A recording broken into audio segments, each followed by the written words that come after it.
Hello and welcome to Applicata Biblia. My name is Mark and thank you so much for stopping by as we get a little bit into God's Word again. We are continuing in the series, A Walk Through the Bible, and we are currently in the section of the prophets that we're looking at. We've already covered the kings, we've covered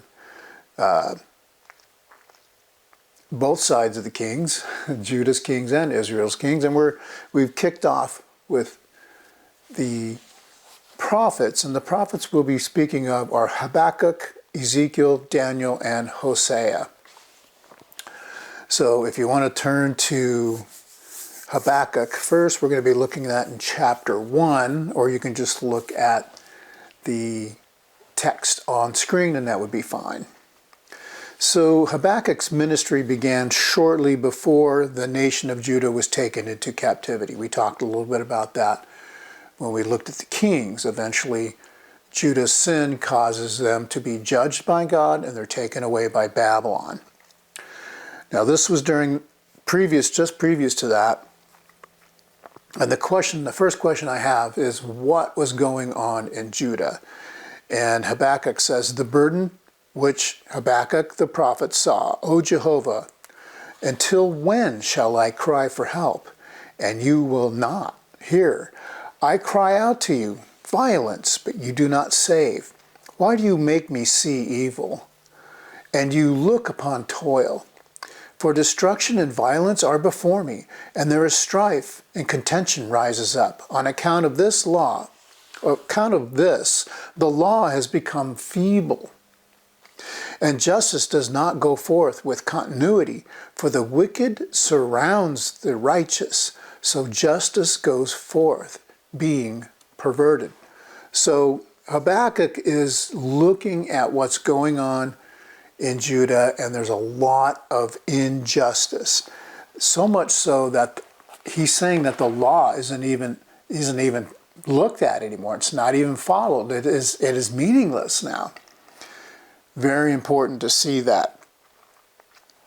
Now, it's important to see that because these kinds of things happen today. It's very easy, even today, for our judicial systems to ignore the righteousness of what God would expect from them and maybe look at things politically or look at things, without regard to truth. All these kinds of things were happening back then, and they really haven't changed a whole lot. I'm not saying all judicial systems are like this, but sometimes they go off the rails like that. And it goes against what God expects. And, if you're within that system and you're perverting justice, God's watching you. And you will answer to him someday. That's the unfortunate part for the people who are willing to do that. The law was something God dispensed to them, and they were just totally disregarding it. That is one more stake that God is putting down in their judgment. Okay, verses 5 through 11. The questions I have about that we're going to look at real quick. What nation will God use to punish Judah? How does God describe the armies of that nation? And how will God view this nation according to verse 11? God, look among the nations and see, and be amazed. Be amazed, for a work is working in your days which you will not believe, though it be told to you. For behold, I raise up the Chaldeans, now that's Babylonians, the bitter and impetuous nation, so God's describing them, which is going into broad spaces of the land to possess dwellings not its own. And this is what they did. They were just conquering everybody. He is terrible and fearful. His judgment and his glory goes forth from himself. His horses also are swifter than leopards and are fiercer than the evening wolves, and their horsemen spread themselves. Yea, their horsemen come from afar. They fly as the eagle hurrying to eat. All of them shall come for violence. The eagerness of their faces is forward, and they gather captives like the sand. And this is kind of what happens even when Daniel gets taken away. And he shall scoff against the kings, and officials shall be a scorn to him. He shall scorn every fortress, and he shall heap up dirt and capture it, which was a common way for them to lay sieges to different towns and cities. Then he sweeps on like a wind, and he passes on and is guilty, crediting this power of his to his God. So, I mean, look at this. God is describing himself, not himself, but is describing the enemy of Judah through Habakkuk. And it's obviously a very overwhelming, powerful nation that's coming in to judge Judah. And we have to take note that God even recognizes that this king that's going to do that is going to think, this is my power, and not give God the credit. But God at this point doesn't care. He just is going to pass judgment over Judah. Now, when Daniel gets in there, some things will change, and we'll talk a little bit about that. Okay, so the Chaldeans will be their conquerors. Their armies are basically invincible, and they're full of idolatry. So the only reason I say this is because a lot of times nations will get really comfortable about their Christianity, and it becomes it becomes just part of all the idols within their lives if we don't hold God above everything else. And that's what Judah had done. They believed in God. They believed in all kinds of different things and were doing all kinds of dumb things. They were not holding God in the reverence that he deserves. I don't know how else to put it. It's not that God wants it, and so he gets mad if he doesn't get it. That's not the point. He is God. And if you're not following him, you're going to end up with something like this. Okay, so Ezekiel prophesied to the Jews who were in Babylon captivity, in the Babylonian captivity. He gave prophecies against Judah and Jerusalem, against the surrounding nations, and prophets concerning the new kingdom. Some of Ezekiel's prophecies are paralleled in the book of Revelation. And when we get to that book, we may look at some of that. Okay, we're looking at chapter 2. We're going to look at verses 1 through 7. And the questions we're looking for is, when was it okay for Ezekiel not to preach the word? And what were the people like? And are we expected to teach those who refuse to respect God? And I bring up when, the adage when Jesus is speaking and he says, do not cast your pearl before swine. In other words, you don't need to preach to those people over there because they're already gone. So the question, a lot of Christians think, well, if somebody doesn't believe, I don't have to teach them. And we're going to look at something that really kind of goes against that idea. Ezekiel 2:1.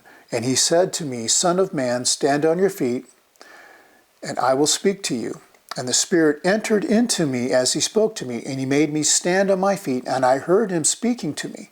And he said to me, Son of man, I am sending you to the sons of Israel, to the nations, the rebelling ones who have rebelled against me. They and their fathers have transgressed against me to this day.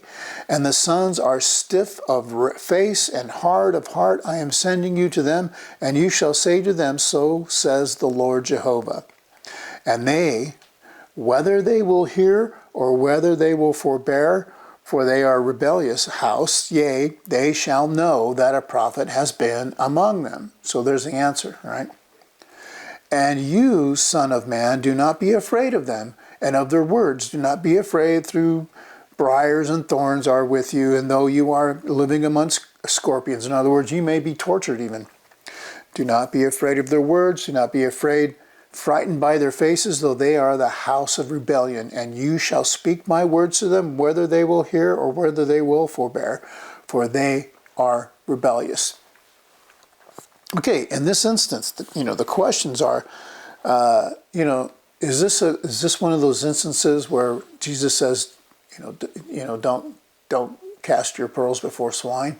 Well, not really, because in this instance, they should have known better. And this is a corrective sort of prophecy. And God, what is God doing? He's making sure they know that they have heard from the prophet and what God is expecting of them. And if they're not going to do it, then whatever judgment they get, they have to understand why they're getting it. And they can't complain about it. They can't go, well, why is God not paying attention to us? They will understand that they rejected him. And so, yeah, that is the crux of that story. One of the things I try to get out in there. Does that mean that we're supposed to teach and preach to everybody? There are times, yes, when people say things, especially against God, we kind of have to speak up. But a lot of times, when you're looking at a room full of people who just hate God, it doesn't help anybody to just go in there and preach to them if they absolutely aren't going to hear. And, as much as we'd like to do the best thing and the right thing, sometimes it's better not even to teach some people, unfortunately.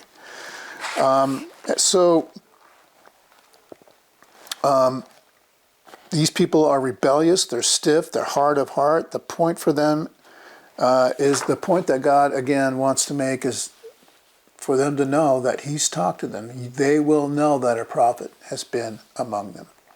Okay, the next guy is Daniel, the next prophet. Daniel is not always first recognized for his prophecies, mainly because of the stories of great faith associated with the story of Daniel and his friends. Like Ezekiel, some of the pictures portrayed by Daniel in his prophecies are found in the book of Revelation. So I asked my students to choose one of the following stories about the great faith of Daniel and his friends and be ready to retell the story and why it is such a great example of faith. And I think most of us know those stories. Daniel interprets this dream, and before he interprets the dream, he already shows that God is with him. He's kind of, I wouldn't say he's in jail, but he's a captive, right? And so he proves himself to the people who are officiating over him. And God performs a miracle, and you can read that if you want to look at that. But he also interprets this dream. And basically, the king has a dream. Daniel is still very young, right? King has a dream, and he tells all of his counselors, I had a dream. You need to tell me what the dream is and its interpretation, or you're all dead. And they said, we can't do that. Only a God can do that. And he says, well, no, I'm not. And they said, give us some time. He says, no. He said, well, just tell us the dream. And he finally says, you're just trying to buy time. You know what the edict is. If you don't tell me the dream and its interpretation, you're dead. And his guard goes out, and he's starting to collect people to execute them when Daniel hears about this. And he says, give me some time. And he goes with his friends, Shadrach, Meshach, and Abednego, and they pray. And God reveals the dream and its interpretation. And he goes to the king and says, I know the dream and the interpretation, but it's not me. It's God that's doing this. I'm not doing this. God is the one who's interpreting the dream. And of course, the king is flabbergasted. He goes, your God is, wow, he's really amazing. So we see this little seed of faith planted in this king, Nebuchadnezzar. And then subsequently, after this, the king makes this great image, right? And it kind of looks, I think he did it because of the dream. Because, it reads like maybe that's the reason why. It's right after the dream story. He makes this great, 90-foot tall idol and says to everybody, when you hear any kind of music, you are to bow down to this thing. Whatever the music is, from whatever instrument, he names off several instruments. You are to bow down to it. Well, there's a report that comes to this King Nebuchadnezzar that Shadrach, Meshach, and Abednego have not been bowing down to this idol, and they're not going to, right? And so he's like, what? And by this time, because of the last story, Daniel was exalted over the kingdom. He's like second in command to Nebuchadnezzar. And then he says, well, could you do me a favor and put Shadrach, Meshach, and Abednego over the city of Babylon? So that happened. So when the king finds out, these are his guys. They're kind of over the province. But there's been a bad report about what they're doing. And so he calls them in, and he's, the way it reads, he's very calm, and he's like, look, Shadrach, Meshach, and Abednego, I hear that you're not bowing down to the idol. How about we play some music, and then you can bow down to the idol? He's like, yeah. And they go, look, king. And I do think they were being respectful when they say this. They said, we don't have to answer you this. There's no answer for this.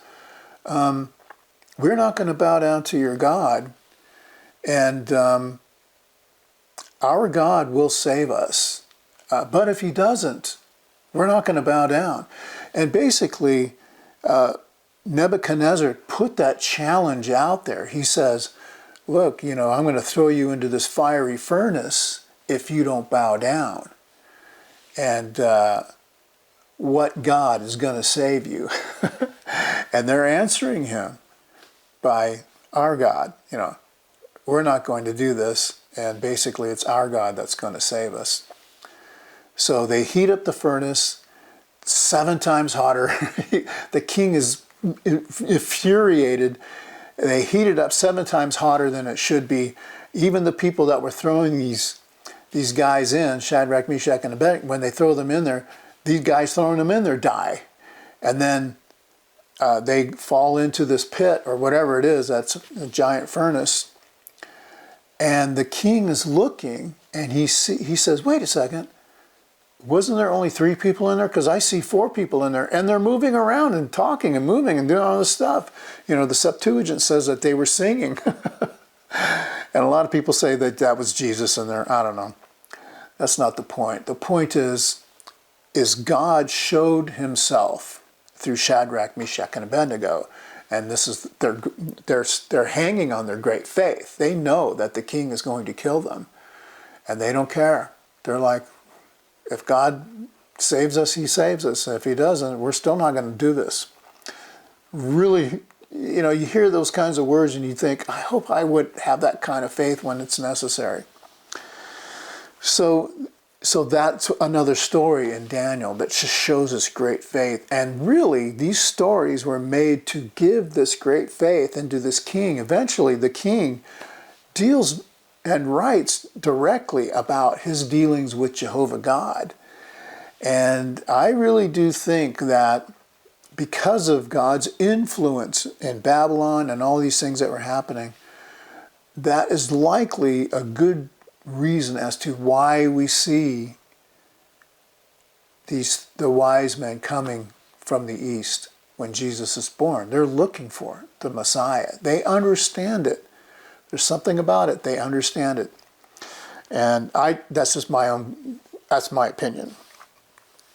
Okay, so there's one more story where, of course, Daniel goes into the lion's den, and this is with a different king, King Darius. And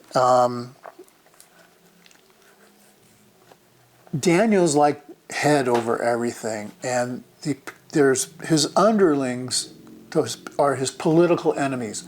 They want to do away with him, and they said, there's nothing we can catch him on. He's a good man. The only thing that you can catch him on is something that has to do with his God. That's all, because they know that he doesn't believe in any of their gods. So, they talk the king into making this decree that for 30 days, no one is to go to their gods. They are only to go to him for requests for 30 days. But they know that Daniel is going and praying to his God 3 times a day. That's why they did that. So what happens? Well, as soon as he goes to pray, they see him, they report him. And now this king is like, well, he's not happy because he likes Daniel, but he made the decree and he's got to stand by it. And so they toss him into the lion's den. And it's really interesting when you read the stories because the next morning the king goes down, or he hurries up and goes to see what happened to Daniel. And Daniel's fine. Daniel says, an angel from my God came and closed the mouth of the lions. And the king goes, okay, now that I see that God is with you and that you did not sin, I'm going to throw those guys and their families into the lion's den, and they all get demolished. But again, these are just these stories of great faith that we find in Daniel. Now, Daniel does reveal a lot about some very mysterious things. He prophesies about some very deep things, and that's a really good book to study to correlate with the New Testament as well. I would encourage you to do that. But those are just 3 quick stories that you find in Daniel. And he is actually a very great prophet. Now, obviously, he's not bashing these kings over the head. He's just being a good person, and they love him for it. Nebuchadnezzar was the same way. He was, when Shadrach, Meshach, and Abednego don't die in the fiery furnace, you can see he's relieved because they like these guys, because they're just being godly. They love God and they're just trying to be good people. So there's a couple of things we should learn from that as well. And this is again projected out from Jesus, right? Jesus makes it clear that God is the God of everybody and that all other gods are phony balonies. There's no such thing. They're just made up in people's minds. But God is this living God that shows himself for who he is. And this is probably the main, the main message in all of the Old Testament is trust God. That, to me, is the main message. We saw it with David. We saw it with Moses. We see it with Abraham. Just trust God. And whatever you do, whatever efforts you're going to make, give it over to God and do it in that sense. Okay, so the last prophet we're going to talk about is Haggai. Now, Haggai's message was to the captive who had returned to Jerusalem and after 18 years still had not built the temple. And we're going to read just a little bit about that. Now, again, we're not covering the whole books, we're just covering parts of it. Verses 1 through 8 of chapter 1 of Haggai. What is God's reprimand and remedy for his people? And can Christians exhibit these same types of problems? In the 2nd year of Darius the king, in the 6th month, in the 1st day of the month, the word of Jehovah came by Haggai, the prophet, to Zerubbabel, the son of Shealtiel, governor of Judah, and to Joshua, the son of Jehozadak, the high priest, saying, so says Jehovah of hosts, saying, this people says the time has not come, the time for the house of Jehovah to be built. Okay, so there's the complaint. And the word of Jehovah was by Haggai, the prophet, saying, it is time for you yourselves to live in your covered houses, and this house to lie waste. Come on. You live in your own house. The house of God hasn't been touched. And now, so says Jehovah of hosts, set your heart on your ways. In other words, commit yourselves here. You have sown much and bring in little. You eat but are not satisfied. You drink, but not filled. You dress, but there is no warmth to one. Yea, one hiring out himself hires out himself for a bag of holes. So says Jehovah of hosts, set your heart on your ways. Go up to the mountain and bring wood and build the house, and I will be pleased with it, and I will be glorified, says Jehovah. So yeah, what's the problem? Well, they've been there. These people went into exile. Now that exile was about 70 years. And I think we start counting that when we see the first taking away. Well, yeah, obviously, right? And then we count 70 years and they are allowed to come back. And so they simply had not touched the temple yet. Now I'm jumping ahead here because there's a time when they came back first and they built the walls, but they had not touched the temple yet. And they were supposed to get to work on this thing. That was a thing, and God's telling them, you guys have built your own houses, but you're not looking at the place where I've put my name, which is the temple, right? This city, in this city, and the question is, are Christians under that same directive? And I just say this because, here's the thing. We cannot save ourselves, okay? Our works will not save. Whatever I do won't save me. I couldn't hang on the cross, right? If I hung on the cross, that wouldn't have saved me, right? That would not do the same thing that Jesus did. But, and this is where people go crazy, they go wrong with this whole thing, I still have to work. I have to work for God. Anything I put my mind to do, it needs to be with God at the forefront of my mind. I have to bring that sort of honesty to it, that sort of dedication, for whether it's working for myself or if I'm working for somebody else. That is what God expects. He expects us to work. And if you're questioning your life and you're saying, am I doing any good works for God, or am I? And what I mean by that is not specifically, well, I'm going to go feed the poor and I'm going to go visit the thing, the orphans and the widows. That's not necessarily what I'm talking about. I'm just talking about waking up every day and dedicating your life to live as godly as you can with Him in mind, and looking at His creation through His eyes, finding the people that don't know about Him and being an example to them, teaching them if they want to hear. And of course, being good people. Just be good. And we're not, the idea of being good because God, that's what God wants me to do, is a good thing. It's a good start. But the idea is when we practice those things, we become those things. Okay, that's it. That's it for this week. Next one, we will look at 4 more of these prophets, and we're kind of jumping around a little bit, and just, like we just saw, we're just kind of pointing out 1 or 2 things that they did in the overall scheme of things. This is still during the time of the kings, but these are the prophets during that time. Thank you so much for listening, and we'll see you next one.